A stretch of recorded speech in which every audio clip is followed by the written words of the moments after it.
Hola, queridas amigas, bienvenidas una vez más a la Sala Rosa. Hoy no vengo solo con un tema, hoy vengo con una historia. Si os gustan las historias de amor, los celos, los matrimonios por interés, los secretos de familia y esas vidas que podrían rellenar 10 portadas de revista, atentas porque hoy inauguramos algo muy especial.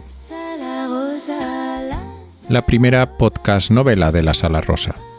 Se llama Berta y es una novela del siglo XIX escrita por Amalia de Llano, la condesa de Vilches, una señora de otra época que si viviera hoy os digo yo que tendría fijo columna de opinión, perfil de Instagram y enemigos en los photocalls. Antes de empezar, os presento un poquito a la madre de la criatura. Berta la escribió Amalia de Llano y Dotres, más conocida como la condesa de Vilches, una aristócrata del XIX que se movía como pez en el agua en los salones literarios de Madrid. Organizaba tertulias, funciones de teatro en su propia casa y veladas musicales con medio mundo intelectual de la época. Además de ser anfitriona perfecta, se sentó a escribir 2 novelas románticas de alta sociedad, Ledia y Berta, que firmó con seudónimo, porque en esa época que una señora de alta cuna escribiera novelas románticas era casi un escándalo. Fijaos qué maravilla, su vida ya era un cotilleo, y encima escribía más cotilleo.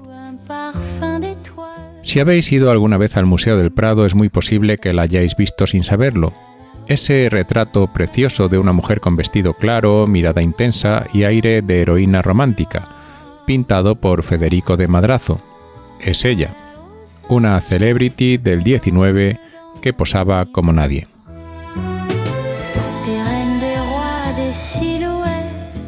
Lo curioso es que a día de hoy casi nadie fuera de los círculos muy especializados ha oído hablar de ella. El cuadro se hizo famoso, pero su faceta de escritora, la que nos trae el salseo, ha desaparecido del mapa. Y su novela Berta no tiene una edición moderna que encuentres en librerías. Vive escondida en hemerotecas y en copias digitalizadas. Así que traerla aquí a la Sala Rosa es un rescate sentimental. Y ahora sí, vamos con el salseo. Os cuento muy rápido, sin desvelar nada, pero con un poquito de salseo. Berta es la historia de una joven andaluza, una marquesita, hija de un marqués que se cría prácticamente sola, con una madrastra ambiciosa en una casa donde las apariencias importan más que los sentimientos. Y desde muy pequeña nuestra Berta aprende esa gran lección que, por desgracia, muchas mujeres conocen demasiado bien, que a veces su vida se decide en mesas donde ellas no se sientan. Hay matrimonios arreglados, hombres que se creen dueños de todo y ejercen un control miserable, mujeres que esconden su dolor detrás de una sonrisa perfecta y una protagonista que siente mucho pero a la que nadie le pregunta casi nunca qué quiere ella. Vamos, que si esto lo pones hoy en Netflix, te lo venden como drama romántico de época con alta dosis de injusticia, señor con título y mucho gaslighting emocional. Si fuera una telenovela, sería un cruce entre Los ricos también lloran y Downton Abbey. Y ahora me diréis, a ver, cariño, ¿y esto qué pinta en la Sala Rosa que aquí venimos a cotillear famosos? Pues precisamente eso, porque cuando lees Berta te das cuenta de que lo que vivimos hoy con celebrities, influencers y familias famosas es lo mismo, solo que antes llevaban miriñaque en lugar de estilista. Y los dramas se llamaban honor y decoro en vez de imagen pública y reputación en redes. En vez de exclusivas había cartas que se interceptaban o se quemaban porque eran la bomba. En vez de platos había salones. En vez de paparazzi había miradas indiscretas en los bailes. Pero el fondo es igual. quién ama a quién se casa por interés, quién finge, quién sufre en silencio para que los demás no pierdan el decoro. El drama de la alta sociedad que lo tiene todo menos la felicidad. Así que no os lo voy a vender como literatura seria y aburrida, no. Os lo voy a vender como lo que es. Una telenovela antigua con un guión tan fuerte que podría competir con cualquier docu-reality de ahora. A partir de hoy, en la Sala Rosa vamos a tener de vez en cuando un espacio fijo que se llama la Podcast Novela Rosa. El formato será así. Primero yo os haré una mini introducción en clave Sala Rosa. Quién es quién, en qué punto dejamos el drama y qué nos toca hoy. Desengaño, fiesta, boda, traición. Luego vendrá la parte de novela pura. Leeremos un fragmento de Berta respetando el lenguaje original, pero con la interpretación y la emoción que se merece. Y al final haremos una mini tertulia imaginaria. Compararemos lo que pasa en la novela con cosas que vemos hoy, os dejaré preguntas abiertas y podréis comentar en redes y en mensajes de voz. Si entendéis a los personajes, si os indignan y si le diríais a Berta que abra los ojos o que coja un tren y se escape. Vamos a ir por capítulos poquito a poco como si fuese una serie. Un día conoceremos mejor a Berta, otro a su padre, otro al general que la quiere por esposa, otro al varón. Y así, sin darnos cuenta, estaremos enganchadas a una historia escrita hace más de 100 años. Yo quiero que desde hoy pensáis en Berta casi como en una de nuestras protagonistas de siempre. No es una celebrity, no tiene TikTok, no hace exclusivas, pero también tiene un padre que no siempre está a la altura, una madrastra con más estrategia que cariño, un futuro decidido por otros y una sensibilidad enorme que no sabe dónde colocar. Si la trajéramos al presente, Berta sería esa amiga que nunca monta escándalos, siempre parece correcta, pero a la que un día, cuando se rompe, descubres que llevaba años tragando. Y eso, amigas, es el drama de las apariencias que se rompen. Una historia que merece su espacio en la Sala Rosa. Y para que todo esto no se quede solo en teoría, os voy a dejar ya con la primera entrega de Berta. En este primer fragmento vamos a ver quién es Berta, qué familia tiene y cuál es ese primer gran sacrificio que le exige su padre. Y ahora sí, empezamos con Berta.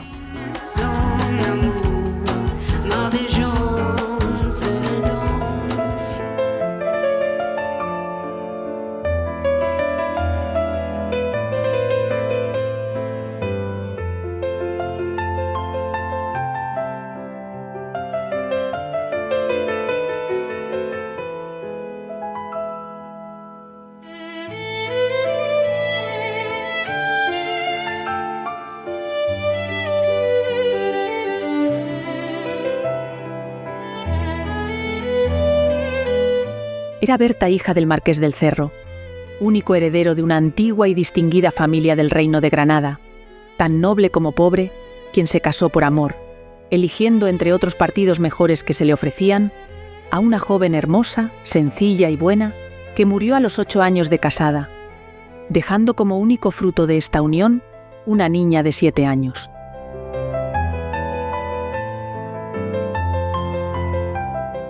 Después de llorar amargamente su pérdida durante algún tiempo, el marqués, que era de carácter bueno, pero alegre y frívolo, no tardó en consolarse. Vivía al lado de su casa una viuda con 2 hijos y una hija, que tendrían poco más o menos la edad de Berta. La viuda, rica y hermosa, aunque de una hermosura vulgar, enteramente opuesta a la distinguida y pura belleza de la difunta marquesa, gustaba del padre de Berta, tanto por su figura como por su título.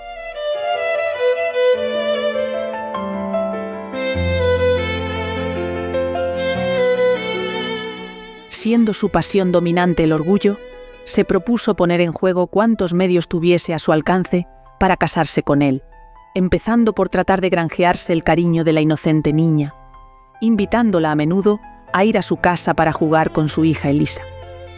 Mas todas sus caricias eran en vano, pues la pobre Berta, a quien la joven viuda inspiraba una repulsión instintiva, lloraba cada vez que su padre la obligaba a aceptar sus obsequiosas invitaciones. y el marqués del Cerro, que en un principio se reía de los proyectos que comprendía forjaban contra su libertad, fue poco a poco enredándose en la ligera red de rosas que tejían en torno suyo. Hasta que a los 2 años de muerta su madre, tenía Berta una madrastra, pretextando el marqués que de aquel modo su hija estaría mejor cuidada y la educación de ésta sería más atendida.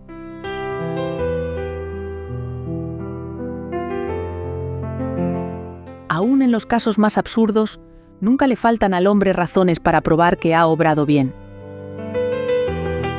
Berta, de carácter dulce y melancólico, pasó tristemente su niñez. Los hijos de su madrastra simpatizaban poco con ella y nunca la buscaban para compañera en sus juegos. En cuanto a la nueva marquesa, altiva, dominante y violenta, pero con algún talento, si bien no la trataba mal, se ocupaba tan poco de ella que la pobre niña, aislada en medio del círculo de personas que la rodeaba, acabó por crearse un mundo aparte, desarrollándose su imaginación en proporción inversa de la opresión que padecía.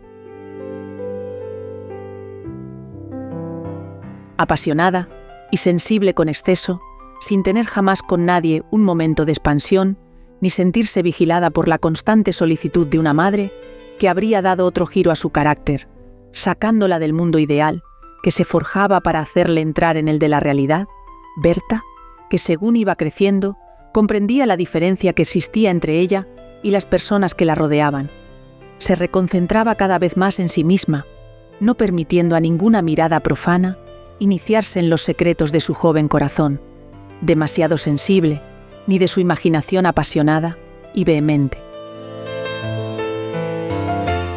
En medio de esa vida triste y aislada, su belleza se desarrolló de tal suerte que a los 16 años se la podía ya considerar como uno de los tipos más hermosos de ese delicioso país, que no se puede visitar sin comprender las lágrimas que el dolor arrancó de los ojos del rey Boabdil al abandonarlo.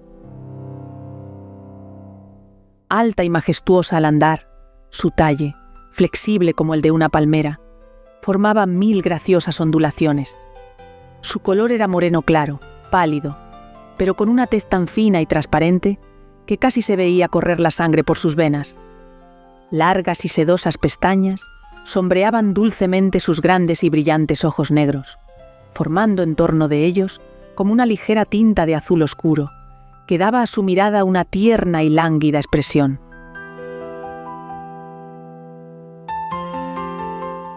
Las cejas, que parecían hechas a pincel, la nariz pequeña y delicada, la boca de graciosa y dulce sonrisa, los dientes semejantes a una hilera de perlas del oriente más puro, la profusión de sus negros y magníficos cabellos, que la cubrían como un manto de terciopelo, la pequeñez de sus pies y sus manos, finas y bien formadas, revelaban en ella la pura raza andaluza y la clase a la que pertenecía. Su voz era vibrante y armoniosa, su carácter dulce y bondadoso. Subyugaba sin pretenderlo, y pocos eran los que podían resistir el encanto y fascinación que sin ella saberlo poseía. Berta conocía poco el mundo. La marquesa, alegando la corta edad de sus hijas, no las llevaba nunca con ella, recibiendo solo en su casa a un corto número de personas. Mujer de talento, pero de poco corazón, quería casarlas a su gusto, y no que se casasen ellas al suyo.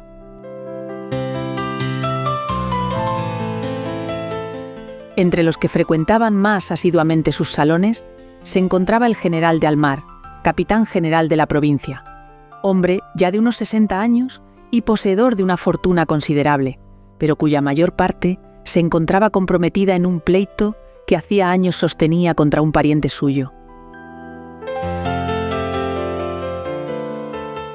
El anciano general se enamoró locamente de Berta y, sin considerar la gran diferencia de edad que había entre ellos, la pidió para casarse.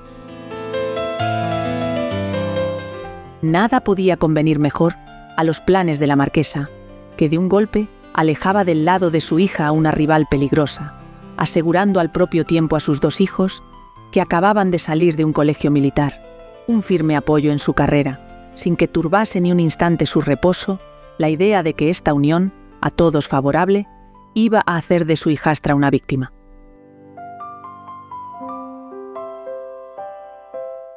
El marqués del Cerro trató de oponerse, diciendo que la pobre niña no podía ser feliz en una unión tan desproporcionada, mas su mujer acabó por convencerle de que no teniendo su hija dote, difícilmente se la ofrecería un partido más ventajoso, añadiendo para acabar de decidirle que en el matrimonio no siempre es el amor el que constituye la verdadera felicidad.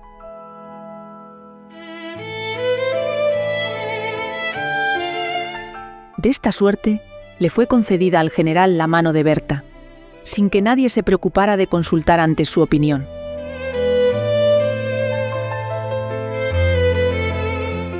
Cuando se la anunciaron, se arrojó con desesperación a los pies de su padre y de su madrastra, suplicándoles con lágrimas y sollozos que no la sacrificasen. Mas la segunda contestó irritada que aquellos solo eran caprichos de niña mimada, de los que su padre tenía la culpa por haberla dejado hacer siempre su voluntad. Y sin dignarse responder a su marido, que procuraba calmarla, salió del cuarto dejándolo solo con ella.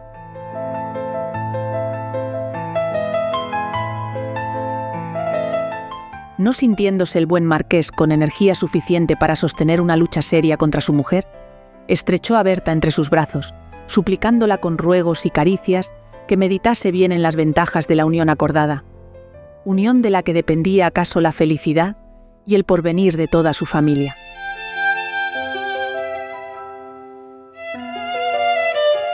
La pobre joven comprendió desde aquel momento que sus súplicas de nada servirían, y como amaba entrañablemente a su padre, no sin derramar muchas lágrimas, cedió al fin por complacerle.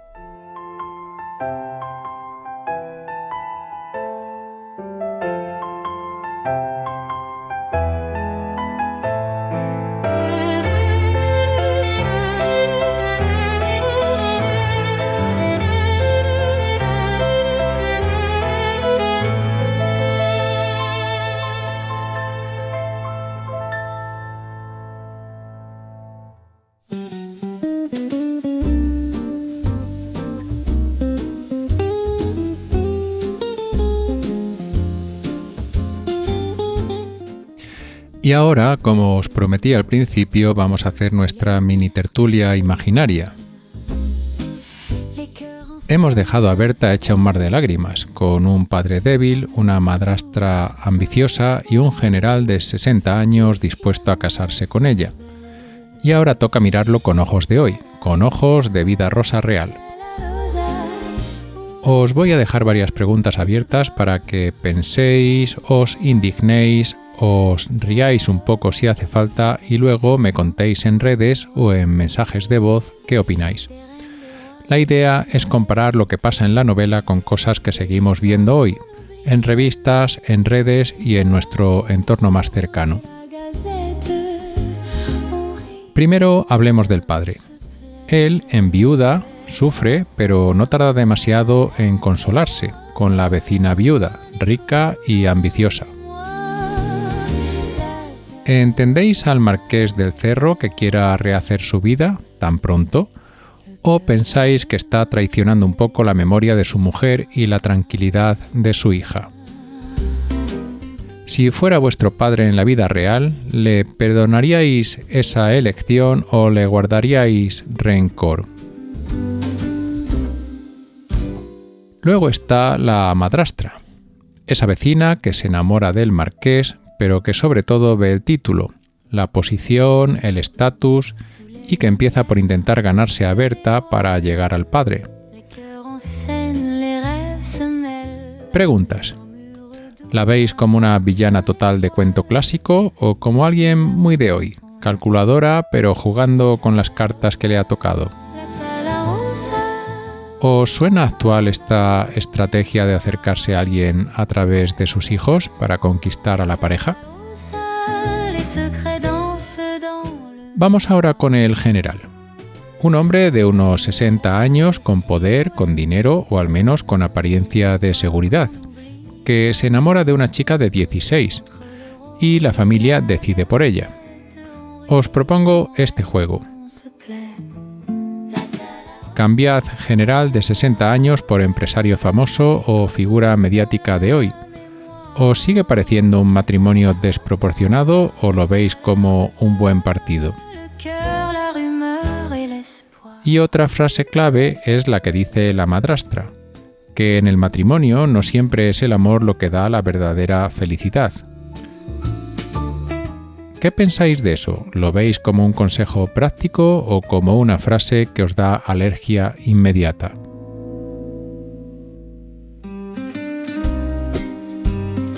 Pensemos ahora en Berta. Cuando le anuncian el matrimonio se tira a los pies de su padre llorando, suplicando que no la sacrifiquen. Nadie la escucha. Al final, por amor a su padre, cede. Preguntas. ¿Veis ahí una rabieta de niña caprichosa, como dice la madrastra, o veis un no clarísimo al que nadie hace caso? ¿Diríais que Berta consiente de verdad ese matrimonio o que simplemente se rinde? Y ahora viene la parte divertida, hablarle a Berta desde el siglo XXI. Imaginad que podéis mandarle un audio a Berta, como si ella fuera una amiga vuestra atrapada en esa casa. ¿Qué le diríais? ¿Le aconsejaríais que acepte, pensando en la seguridad económica y en la paz familiar? ¿O seríais de las que le diríais: Berta, abre los ojos, coge un tren y huye muy lejos de ese general y de esa madrastra? Y ahora os toca a vosotras. Me encantará leeros y escucharos. Contadme en redes o en mensajes de voz si entendéis a estos personajes, si os indignan o si pensáis que en el fondo no hemos cambiado tanto. Si queréis, podéis empezar vuestro mensaje con «Yo a Berta le diría» y completáis la frase. Los mensajes más jugosos y las reflexiones más interesantes los traeré a la próxima tertulia imaginaria, para seguir chismorreando con cariño sobre la vida de Berta y sobre la nuestra.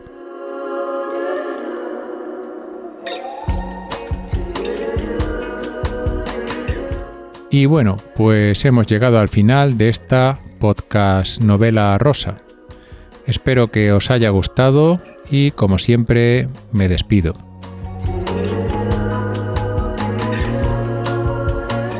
Elías Bellido para la Sala Rosa.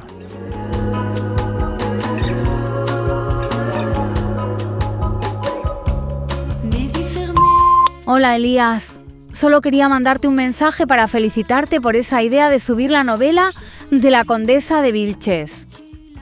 Yo, como siempre, estoy muy atareada yendo y viniendo a celebraciones. Ya te contaré lo que se cuece estos últimos días. Pero bueno, pienso escucharla y ya te daré mi crítica. Besitos, querido. Hola, Elías. No quería olvidarme de desearte mucha mierda. Eso es lo que se dice en estos casos, ¿no? Por cierto, tengo un cotilleo espectacular sobre Terelu que me ha contado una amiga común. Bueno, mañana hablamos.